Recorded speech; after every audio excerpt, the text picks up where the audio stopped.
Hi అండి. అందరూ ఎలా ఉన్నారు? ఏం చేస్తున్నారు? నాకైతే ఒకటి అనిపిస్తుంది. మీకు కూడా ఇలానే అనిపిస్తుందేమో కామెంట్ చేయండి. నార్మల్‌గా ఇప్పుడైతే సమ్మర్ కదండీ! పిల్లలకి హాలిడేస్ ఇచ్చేశారు. స్కూల్‌కెళ్తుంటే హడావిడిగా మార్నింగ్ 4:35కి అలా లేచి వర్క్ అంతా అయిపోతుంది కదా!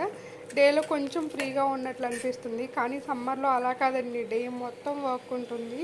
మీకు కూడా అలానే ఉంటుందా? రెగ్యులర్ డేస్‌లో అయితే ఏదైతే చేస్తామో అదే తినేసి వెళ్తారు. సమ్మర్‌లో అయితే అలా కాదు.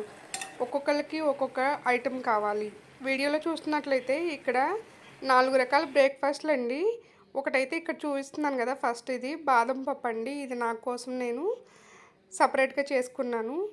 పిల్లల కోసం అయితే వెజిటబుల్స్ ఏమీ లేకుండా సపరేట్‌గా మ్యాగీ, అలాగే ఇంట్లో వాళ్ళ కోసం వెజిటబుల్స్ యాడ్ చేసి ఒక విధమైన మ్యాగీ. సడన్‌గా రిలేటివ్స్ అయితే వచ్చారు. వాళ్ళ కోసం అయితే గారెలు, దానిలోకి బీరకాయ తొక్కుడు చట్నీ. డే మొత్తం ఇలా ఫుల్ బిజీగా అయిపోతుంది.